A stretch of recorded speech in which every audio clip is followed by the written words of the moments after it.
Recently released WWE superstar teasing AEW. We're going to talk about it in today's video. Also, on top of that, we got more AEW news.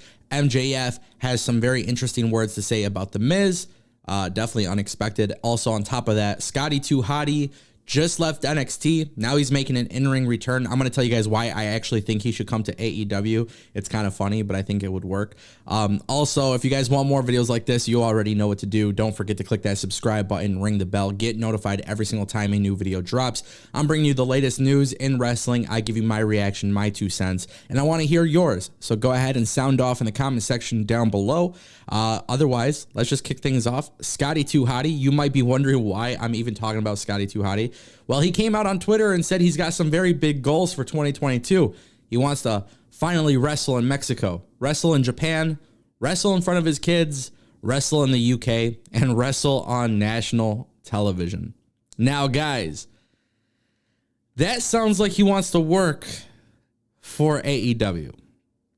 But ultimately, I know a lot of people might criticize me here when I say this, but I actually think Scotty Hotty should go to AEW. No, I'm not saying he should sign with AEW.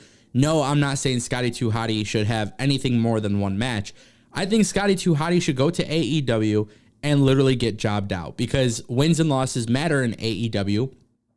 And it would be kind of cool for like the nostalgic factor to bring him in. Now, as you guys know, I think it was AEW Dark or Dark Elevation.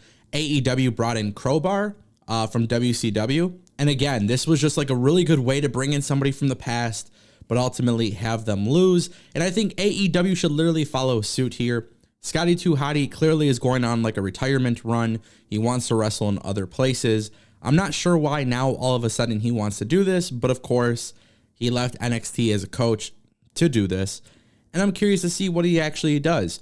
I don't think it's a bad thing for AEW to utilize him in this kind of way if they were to bring him in.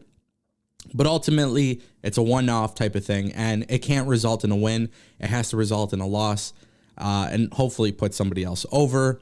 Whether it's AEW, Rampage, or Dynamite, or whatever it may be, I think it would be really cool to just bring him in, one-off, have him lose to somebody, whoever you're trying to put over.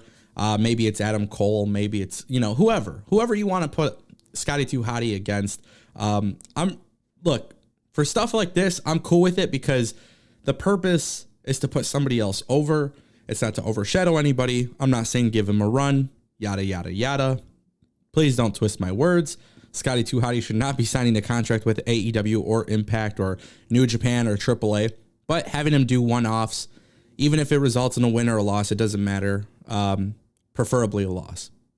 All right, guys, MJF had some very interesting things to say about The Miz. I couldn't believe this was actually something that was being discussed. Obviously, there's been a lot of comparisons lately between the two. So Renee Young and Misha Tate, they have a little podcast, and MJF, he kind of broke character in a weird way. He goes on to say that The Miz is a tremendous, tremendous performer, but I am a professional wrestler. The guy is gold on the stick, in the ring, very solid too. If I'm being completely fair here, I'm not talking shit. It's just factual. There are no holes in my game, and that is not a jab at Miz. Miz is great, but he's not me. And actually, I like this because so often whatever happens between AEW, people talking about WWE, it's always negative. It's always this BS. I understand the comparisons between The Miz and MJF. So those comparisons, like, it's cool that MJF is taking like the positive route here. He's trying to put himself over without necessarily bringing down The Miz, which I think is the right way to do it. I don't know if The Miz is actually aware of MJF or if he watches AEW or whatnot. I would assume The Miz does because he obviously is a pro wrestling fan. But ultimately, when I see something like this, I kind of laugh a little bit because I would be very curious to see both of them go back and forth on the mic. Because whether or not you like The Miz, the one thing The Miz was always good at was being on the mic. No matter what people say, we saw Miz come into WWE, literally the worst performer of all time, like one of the worst, right? And then he completely changed his game. He actually got better. He actually developed and became something great. Now, when you look at Miz versus MJF, it's not a wrestling match that excites me, but the idea of them both going on promos with each other would be really cool. MJF is obviously a little bit more graphic with his vocabulary, definitely not safe for work. But at the same time, too, The Miz and MJF trading shots at each other could be really cool. That's not going to happen. MJF is making it pretty clear he's got some respect for The Miz, which is great. I want to know what you guys think. All right, guys, and now I want to talk about Isaiah Swerve Scott. You guys remember Shane Strickland? We've actually been talking a little bit about him more recently now that he's been released by WWE. It was announced that Hit Row was released just a couple weeks ago. Now, Swerve is posting on social media photos of him with Sammy Guevara, Eddie Kingston, Malachi Black, and of course, this is starting to fuel rumors that Swerve Scott, Isaiah Swerve. I don't even like to call him Isaiah Swerve Scott. That's just so stupid. All right. Swerve, AKA Shane Strickland, going to AEW to me is a no-brainer.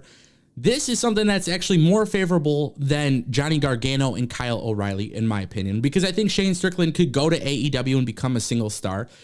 But also on top of that, and I'm just saying this because I truly mean this, Shane Strickland could be a top guy in any wrestling company, but you have to give him the freedom to let him be creative and do what he can do. The thing is, WWE doing Hit Row, I feel like any other company could have made that better. And I think it sucks because I know a lot of people don't want to see that happen. But if I had it my way, I would put Strickland with Ashanti the Adonis, B-Fab, and Top Dollar. I'd put them all together in a group in a different company and see what they can do. Because I think with the right freedom and the amount of creative freedom that they can get, I think that act could have gotten over anywhere else but WWE. Because at the end of the day, WWE would have watered it down completely. But it's actually very cool that Shane Strickland is teasing stuff with AEW because I do think it's a no-brainer. I think in terms of long-term success, he's going to be a really good asset to any company he goes to. And I know a lot of people are also pointing fingers at Impact Wrestling, saying that Impact should sign him. I believe you can make a great case for that. I think he would be a top star in Impact. If you've seen what they've done with Willie Mack or Moose or maybe even Rich Swann or Eddie Edwards or Sami Callihan, they've taken some lesser known names and made them something better on their program. They presented them differently and better. And I think that's where Shane Strickland going to Impact could be really beneficial. But as it stands right now, Shane Strickland going to AEW makes the most sense to me. I think Tony Khan would do great things with this guy. And imagine the matches you can get with Shane Strickland, you know, obviously posting photos with Malachi Black and, you know, Eddie Kingston and Sammy Guevara. Like, those are three matches I would want to watch anyways, right? Like, I would love to see Shane Strickland cut promos with Eddie Kingston. I would love to see him wrestle Sammy Guevara for the TNT Championship. And I would love to see him wrestle Malachi Black. Plus, you got Leo Rush in AEW. You got Dante Martin. You got so many talented people in AEW. Shane Strickland going there makes the most sense. I'm very curious to see what happens. And honestly, 90 days isn't that far. You know, it's not that long. So hopefully we'll be bringing you guys more updates. I'll let you guys know what I hear when I hear it. Anyways, if you guys want more videos like this, don't forget to click that subscribe button. Thank you so much for watching, and I'll see you next time right here on youtube.com/AngleYT. Peace.